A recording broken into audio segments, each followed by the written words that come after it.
Assalamualaikum warahmatullahi wabarakatuh.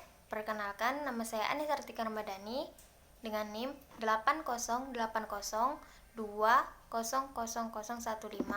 dari kelas 01 PM1.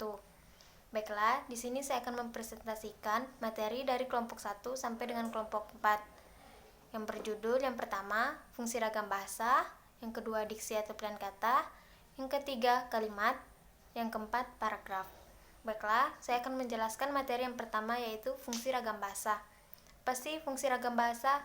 Fungsi ragam bahasa adalah variasi bahasa menurut pemakaian yang berbeda-beda, menurut topik yang dibicarakan, menurut hubungan pembicara, kawan bicara, menurut orang yang dibicarakan, serta menurut medium pembicara.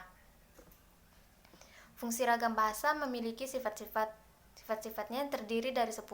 Yang pertama, baku, yang kedua denotatif, yang ketiga berkomunikasi dengan pikiran daripada perasaan, yang keempat kohesif, yang kelima koheren, yang keenam mengutamakan kalimat pasif, yang ketujuh konsisten, yang kedelapan logis, yang kesembilan efektif, dan yang kesepuluh kuantitatif. Ragam bahasa juga memiliki fungsi yang terdiri dari 5 fungsi. Yang pertama, menyatukan berbagai bahasa di Indonesia. Yang kedua, simbol kebanggaan nasional. Yang ketiga, simbol identitas bangsa. Yang keempat, pemersatu antar kelompok atau etnis. Yang kelima, alat pemersatu adat antar budaya atau daerah. Ragam bahasa terbagi menjadi 2, yaitu ragam bahasa ilmiah dan ragam bahasa non-ilmiah. Apa sih ragam bahasa ilmiah? Ragam bahasa ilmiah adalah tulisan yang disusun secara sistematis dan logis, sedangkan ragam bahasa non-ilmiah adalah karangan ilmu pengetahuan yang menyajikan fakta pribadi dan ditulis menurut metodologi yang baik dan benar. Apa sih kegunaan ragam bahasa ilmiah dalam karya ilmiah?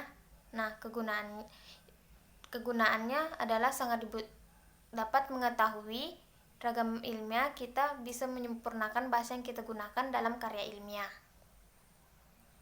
Selanjutnya, saya akan menjelaskan materi yang kedua, yaitu tentang diksi atau pilihan kata.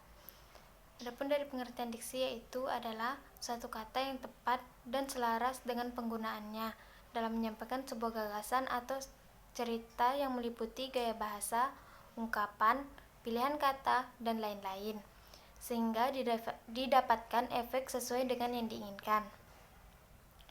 Diksi atau pilihan kata juga mempunyai fungsi. Adapun fungsinya terdapat dari 4 fungsi. Yang pertama adalah membantu audiens atau pembaca mengerti apa yang disampaikan oleh penulis atau pembicara. Yang kedua, menciptakan aktivitas komunikasi yang lebih efektif dan efisien. Yang ketiga, menyampaikan gagasan atau ide dengan tepat. Dan yang keempat, menjadi lambang ekspresi yang ada pada suatu gagasan. Yang selanjutnya, jenis-jenis makna kata. Jenis-jenis makna kata terdiri dari 9 makna. Yang pertama, makna leksikal. Yang kedua, makna gramatikal. Yang ketiga, makna asosiatif. Yang keempat, makna konseptual. Yang kelima, makna konotatif. Yang keenam, makna denotatif. Dan yang ketujuh, makna idiomatikal. Kedelapan, makna referensial, dan yang kesembilan, makna non-referensial. Selanjutnya, relasi makna. Relasi makna adalah hubungan semantik yang terdapat antara satuan bahasa dengan satuan bahasa lainnya. Selanjutnya, jenis-jenis makna relasi makna. Yang pertama adalah sinonimi, yang kedua antonimi atau oposisi, yang ketiga homonimi, yang keempat hiponimi, yang kelima polisemi, yang keenam ambiguitas, dan yang kedelapan redundansi. Selanjutnya adalah perubahan makna. Perubahan makna atau disebut dengan pergeseran makna. Pengembangan makna atau penyimpangan makna merupakan evolusi penggunaan kata, biasanya hingga tahapan makna modern menjadi sangat berbeda dari makna aslinya. Selanjutnya, idiom atau ungkapan idiomatis. Idiom adalah ungkapan bahasa yang tidak secara langsung dijabarkan.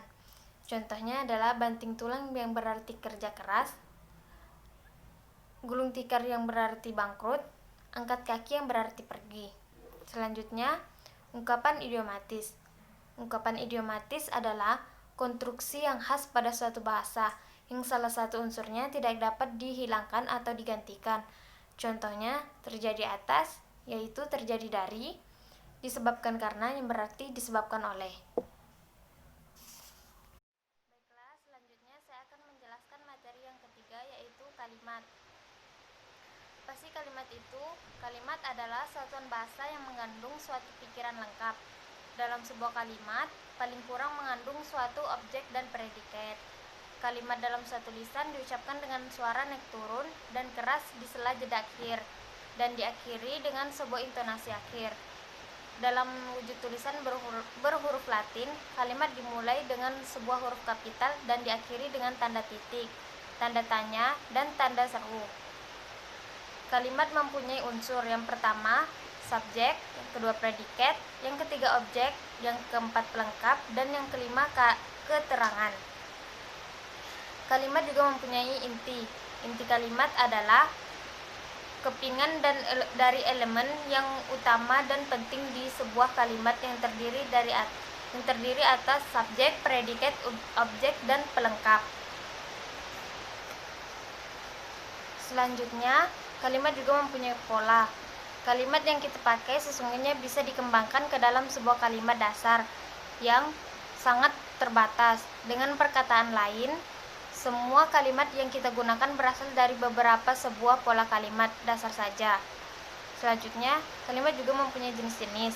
Jenis-jenis kalimat itu terdiri dari berdasarkan negara, berdasarkan jumlah frasa, berdasarkan isi atau fungsinya, berdasarkan unsur kalimat, berdasarkan susunan SP, berdasarkan gaya penyajian atau retorikanya, dan berdasarkan subjeknya. Selanjutnya, kalimat efektif. Kalimat efektif adalah kalimat yang disusun berdasarkan kaidah-kaidah yang berlaku, seperti unsur-unsur penting yang harus dimiliki setiap kalimat atau subjek dan predikat.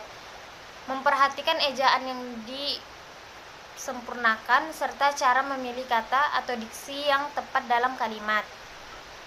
Ciri-ciri kalimat efektif yaitu adalah kesepadanan struktur, yang kedua kehematan kata, yang ketiga keselarasan bentuk, yang keempat ketegasan makna, dan yang kelima ketegasan kalimat.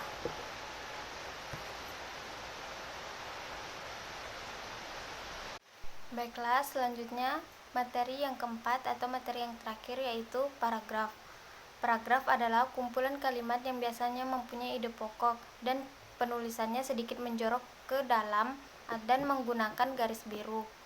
Nama lain dari kata paragraf adalah alinea. Paragraf juga mempunyai kriteria. Kriteria paragraf yang pertama adalah diawali dengan huruf kapital dan diakhiri dengan tanda baca titik. Yang kedua, letak kata dalam kalimat pertama berjarak 5 spasi dari kiri atau menjorok ke dalam untuk jenis karangan biasa. Sedangkan untuk jenis karangan ilmiah seperti makalah, skripsi, dan tesis, letaknya berjarak 8 spasi. Yang ketiga, di dalam paragraf terdapat ide pokok atau gagasan utama yang terletak pada kalimat utama.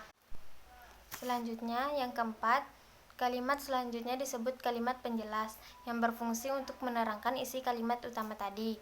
Yang kelima, memenuhi beberapa syarat paragraf yang baik yaitu kesatuan atau kohesi, kepaduan atau koherensi, kelengkapan, dan kevarisian.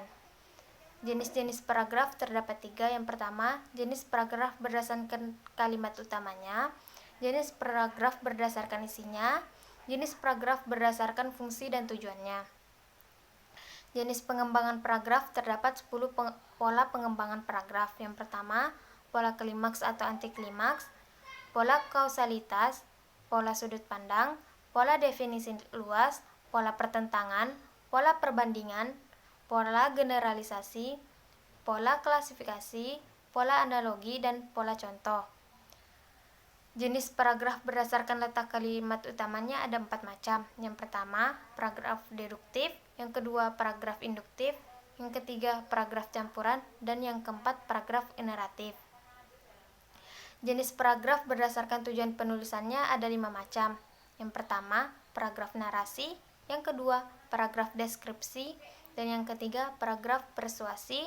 Yang keempat, paragraf argumentasi. Dan yang kelima, paragraf eksposisi. Baiklah, sekian dari presentasi materi saya dari kelompok 1 sampai kelompok 4. Saya mohon maaf apabila ada kesalahan kata atau penyampaian materi. Saya mohon maaf. Saya akhiri. Wabillahi taufiq wal hidayah. Wassalamualaikum warahmatullahi wabarakatuh.